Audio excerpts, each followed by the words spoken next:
Cases climb in at least 23 states, including Arizona, the state emerging as a hotspot. Cases spiking as President Trump prepares for his rally there today.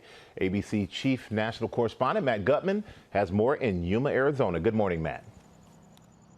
Hey, good morning, Michael. And Yuma has one of the fastest growing outbreaks in the country. In fact, the hospital behind me has run out of nurses. They've actually begun to call for volunteers from out of state, just like New York did about 2 months ago. And while the president is scheduled to visit the border wall a couple of miles down the road, he is not scheduled to visit medical centers like the one behind me.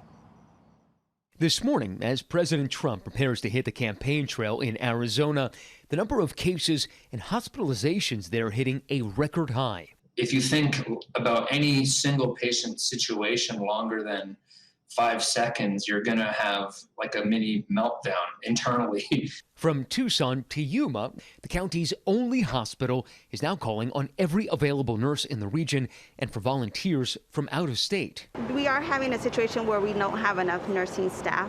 In Utah, a state public health official warning that the surge in new cases is quickly getting to a point where the only viable option to manage spread and deaths will be a complete shutdown. The governor there saying he will work to stem the tide, but has no plans to shut down Utah's economy.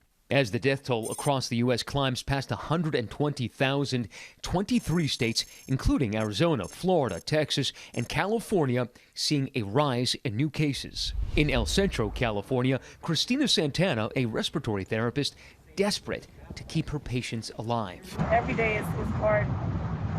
You know, it has become our new norm.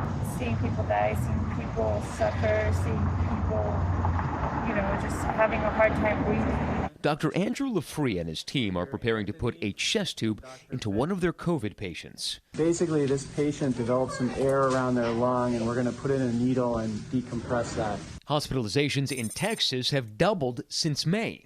Governor Greg Abbott there now calling the rate of COVID-19 cases unacceptable, finally asking people to wear masks. I know that some people feel that wearing a mask is inconvenient or that it is like an infringement of freedom.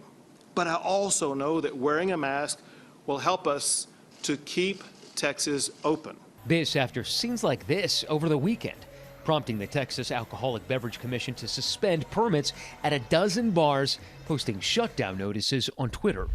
Across the South, as more young people test positive, concerns growing about other family members also becoming infected.